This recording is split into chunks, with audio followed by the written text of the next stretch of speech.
Tendance de produits miniers sur le marché international du 27 au 4 mars 2023. On en parle dans cette édition Zoom Eco Live. Mesdames et messieurs, merci et bienvenue à ce nouveau numéro essentiellement consacré à l'évolution de l'économie en République démocratique du Congo. Nous allons justement débuter avec les nouvelles en bref et nous allons nous retrouver tout juste après. C'est tout de suite.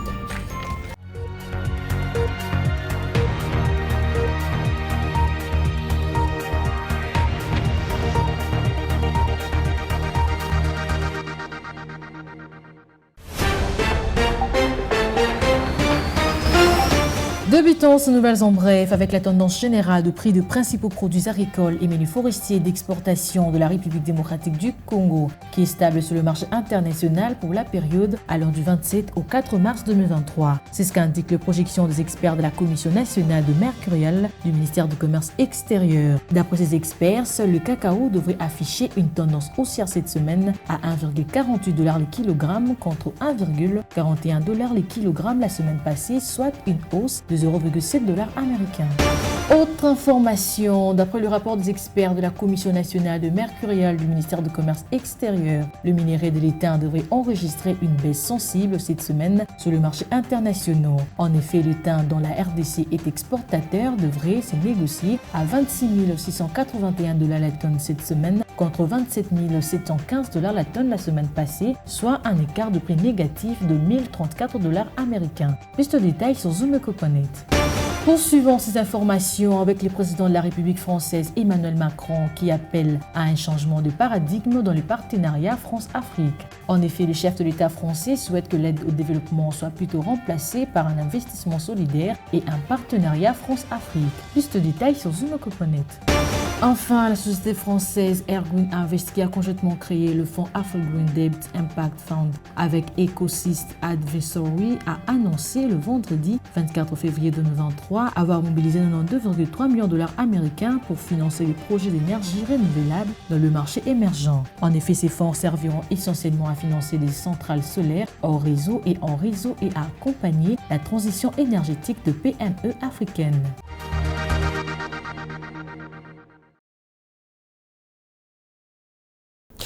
Dernière édition Zoom Eco Live du mois de février, dernier numéro, chiffre clé qui nous sera présenté par Judith Onamaka qui nous ramène la tendance de produits miniers sur le marché international du 27 au 4 mars 2023. Ça se passera tout de suite et c'est après ceci, suivez.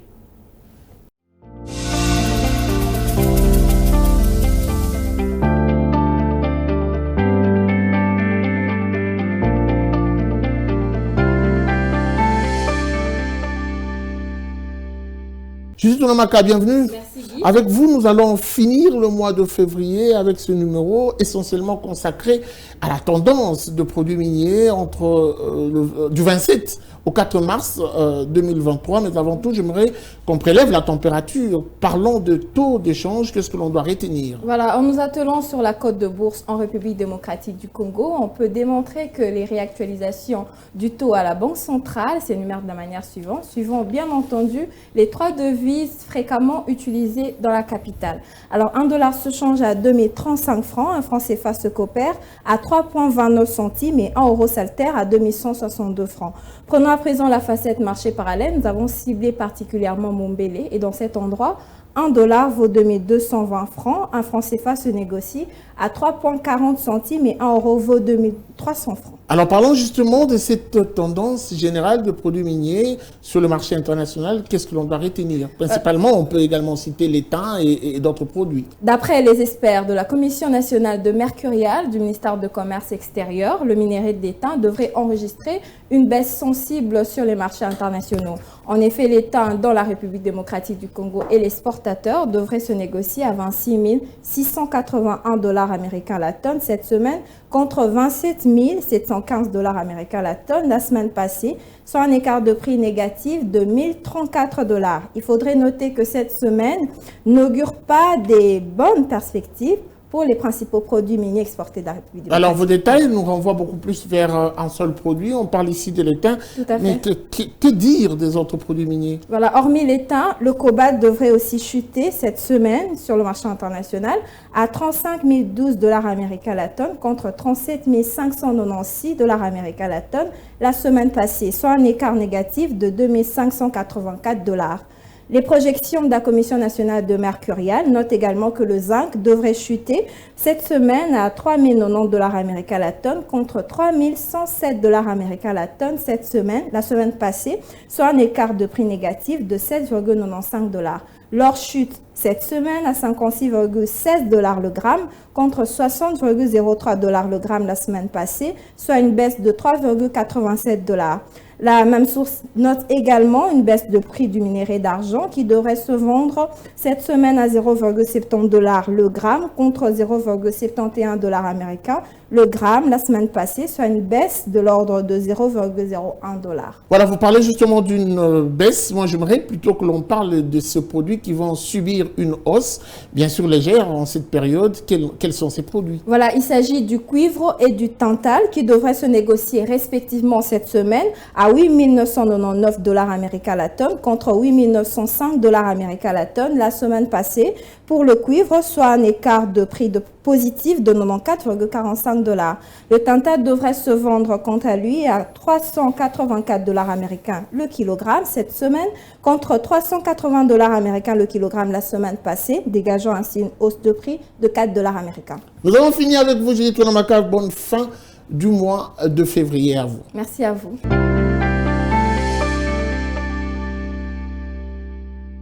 On sait l'entendre revenir sur toutes les lèvres. Ah ben oui, on entend parler sans pour autant en savoir plus. Certaines personnes le disent sans pour autant maîtriser le contenu de ce contrat chinois.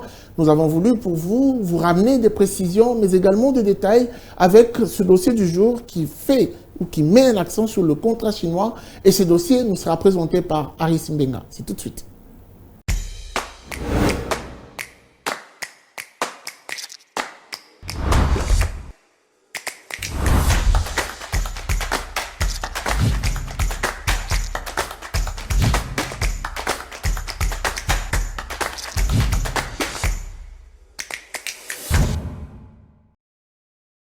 Aris Mbenga, bienvenue. Merci Guy. Avec vous, nous allons justement parler de ces contrats chinois. Première question, qu'est-ce que l'on doit comprendre de ce contrat chinois?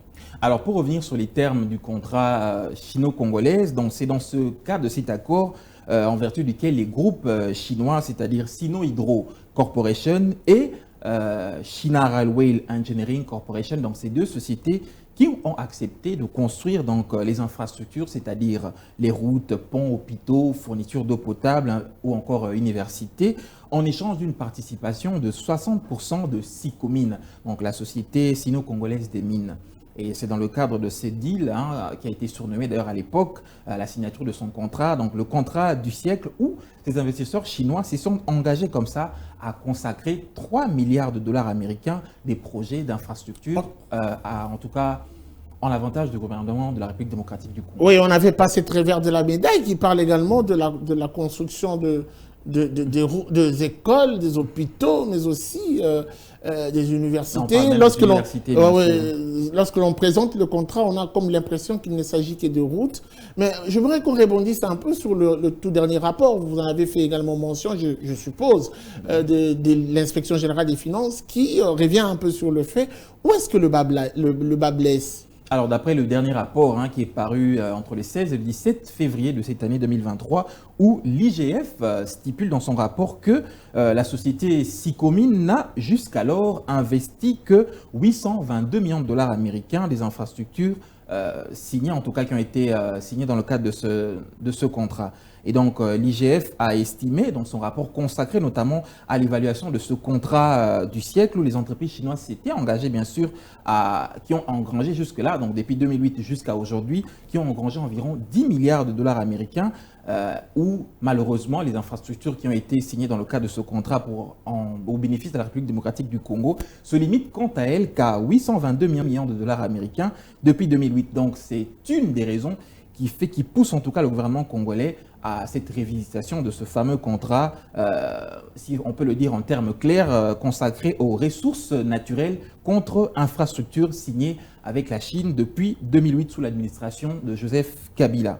Et entre autres, l'IGF réclame en tout cas à ce que ce contrat puisse refléter en tout cas la valeur réelle des concessions minières que la société Gécamine a apportées dans cet accord. Et par ailleurs aussi, l'IGF réclame toujours par rapport au terme de cet accord que la société Sicomine puisse, en tout cas les deux parties, Sicomine et la RDC, puissent ajuster et équilibrer les devoirs et les avantages des deux parties afin de mettre en conformité la valeur des contributions, de leurs contributions respectives dans cet accord. En plus d'une révisitation à la hausse de la participation de Gécamine dans cet accord, donc de Gécamine à Sicomine, qui se limite actuellement qu'à 32%.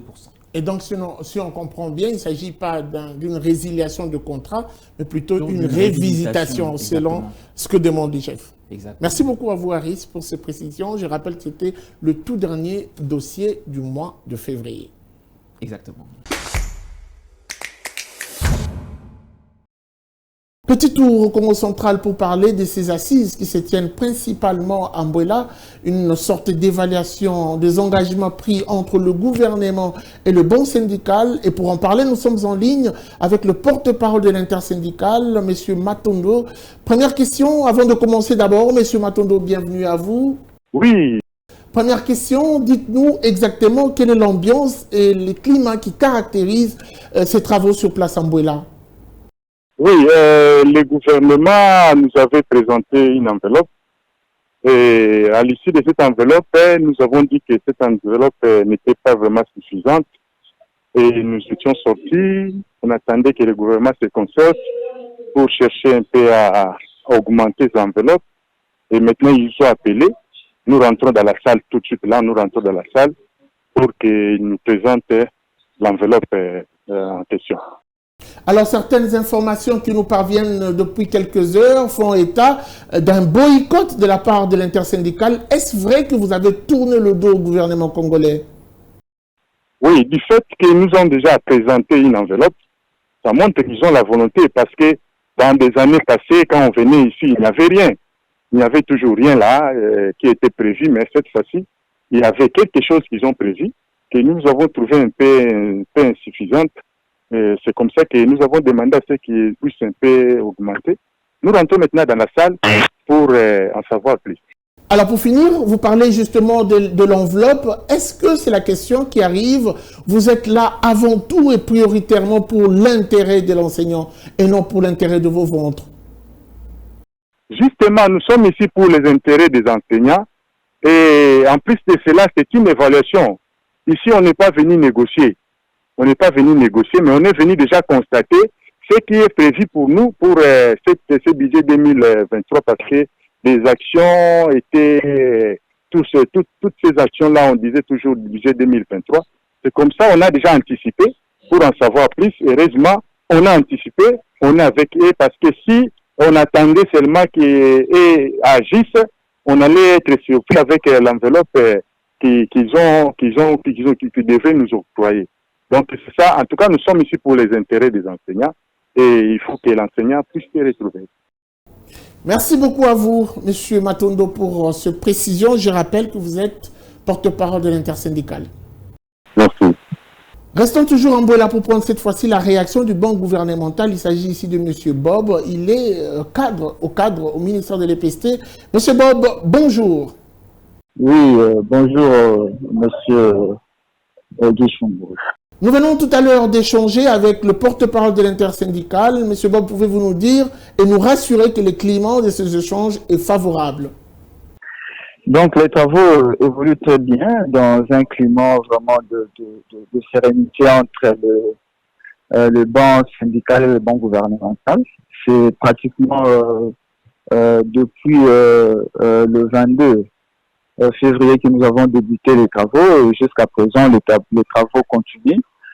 Donc nous sommes en train d'évaluer les engagements qui ont été pris par le gouvernement lors de Mbouela 2. Certaines personnes parlent de l'arrêt de travaux. L'intersyndicale vous reproche de ne pas adhérer à leurs revendications. Est-ce que c'est le cas? Non, non, les syndicalistes n'ont pas claqué la porte. Comme je venais de vous dire, nous sommes en train d'évaluer. Et comme vous le savez, l'évaluation, il est question de passer en revue les différents engagements. Et à chaque fois que les syndicalistes trouvent que les justifications sur les arguments poussés par les banques gouvernementales ne les convainquent pas, voilà, on se retrouve, on rediscute pour évoluer. Donc les choses se passent très bien. Donc les syndicalistes n'ont pas claqué la porte. D'ailleurs, nous sommes là, nous sommes en train de travailler. Les travaux ont repris, voilà, on évolue très bien. Suivez-moi tout le jour à travers Zoom Wende sur Zoom Eco Live. Abonnez-vous sur notre chaîne YouTube. Zoom Eco Live, la référence de l'actualité économique en RDC. Le marché des jours, Zoom Wende, comme d'habitude, nous est présenté par Naomi Kandé. Aujourd'hui, elle nous ramène des précisions avec tableau à l'appui sur certains aliments. Ah ben oui, nous préférons vous réserver la surprise puisque d'ici quelques poussières de secondes, elle sera avec nous sur ce plateau. Suivez.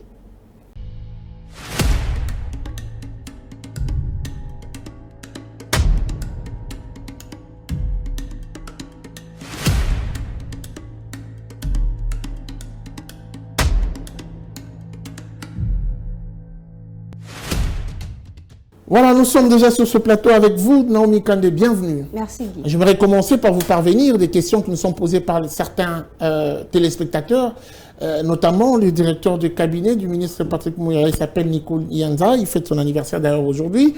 Ils disent que vous donnez l'impression d'être une bonne cuisinière. Est-ce que vous êtes vraiment une bonne cuisinière? Alors, c'est pas pour me flatter moi, mais c'est pas une impression. Oui, je suis une bonne cuisinière. Et c'est quoi votre spécialité, s'il faut parler de la cuisine? Alors, on fait un peu de tout, mais plus je me suis basée sur la cuisine congolaise. Alors justement, aujourd'hui, vous nous ramenez les prix des accompagnements des plats que vous faites en tant que cuisinière. Oui. Quels sont ces accompagnements? Dans la culture congolaise, on retrouve une grande variété de plats qui nécessitent des accompagnements. Ce qui veut dire de féculents, riz, foufou et autres accompagnements. On vous emmène le prix dans ce numéro de Zoom Wende. Nous allons prendre donc ce numéro Zoom Wende qui nous donne les prix. On y va.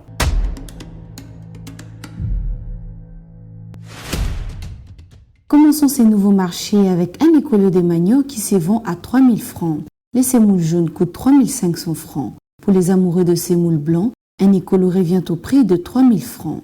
Pour ceux qui font de foufou avec de maïs, un écolo se fixe à 3 000 francs. On a aussi pensé aux consommateurs de riz. Pour un sac de riz, le prix se fixe à 47 500 francs. Un copeau de riz revient au prix de 1 500 francs et les sakombi à 1 400. Une botte ou encore un opicou de pommes de terre coûte 3 000 francs. 3 500 francs est le prix de bananes plantain. Pour ceux qui mangent des chukwang comme accompagnement, le prix se fixe à 500 francs et 1 000 francs. Le prix des ignames commence à partir de 2 000 francs. La petite mesure de spaghettis coûte 700 francs et la grande dimension à 1 500 francs. Et pour enfin finir, un paquet de macaronis coûte 5 500 francs congolais.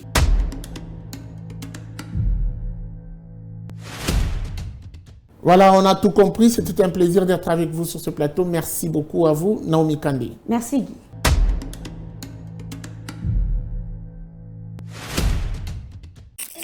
Les rendez-vous économiques, c'est dans l'agenda sur Zoom Eco Live. Abonnez-vous sur notre chaîne YouTube. Zoom Eco Live, la référence de l'actualité économique en RDC. Le mois de février se clôture, il se clôture avec plusieurs rendez-vous. Et quels sont ces rendez-vous qui ont marqué la fin de cette semaine, qui justement jalonnent le mois de février, la fin du mois de février? Nous en parlerons bien sûr dans la rubrique Agenda qui nous est présentée par Adassa Grace. Et c'est tout de suite.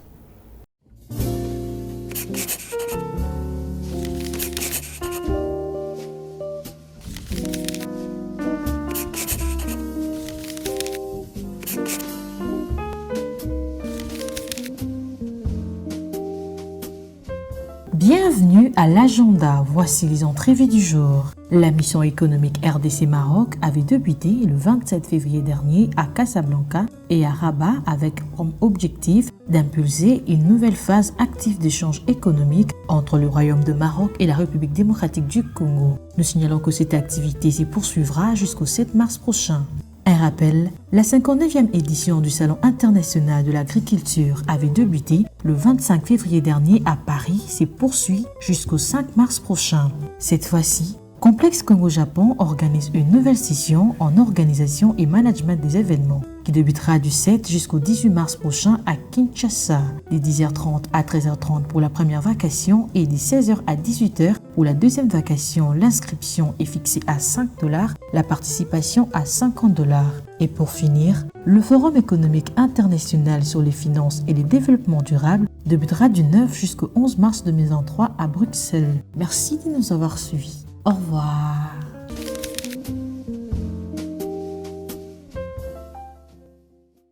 Parlons cette fois-ci, avant de nous quitter, de cette femme qui est dans la débrouillardise ici à Kinshasa, capitale de la République démocratique du Congo. Elle exerce ses commerces depuis des années.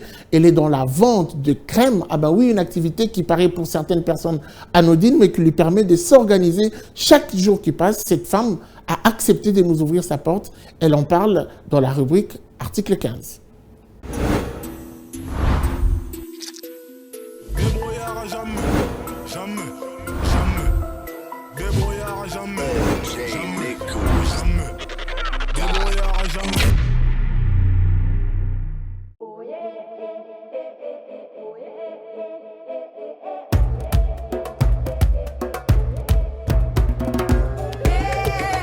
Ça fait déjà 3 ans na oteka crème nazalaki na musala te namonaki olie nafanda ndako naluka mwa machine nabanda koteka crème mpo bana balia mpo nga mpe nase retrouve mpo misala eza te.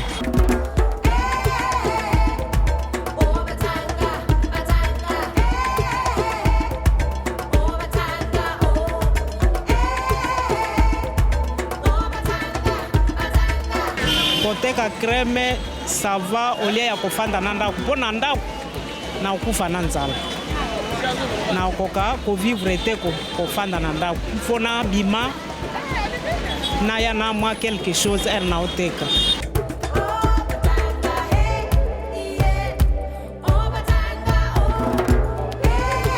Difficulté tokutana nango na nzela eza er bapolisier baobenga na biso tracasserie nde eleki makasi batika biso toteka po misala eza te vraiment tobima na balabala eza koloba ke toza na badiplome te totanga te mais c'est puisque baoengage biso te.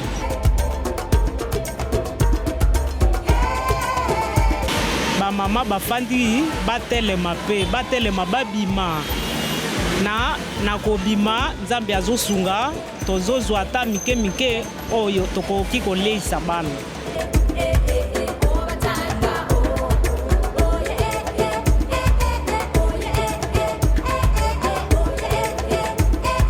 Gouvernement ezwa likambo oyo vraiment basunga biso tozosouffrir makasi na kobenga na biso tozosouffrir omona boye babengani biso okoteka te okozonga me vide na ndako.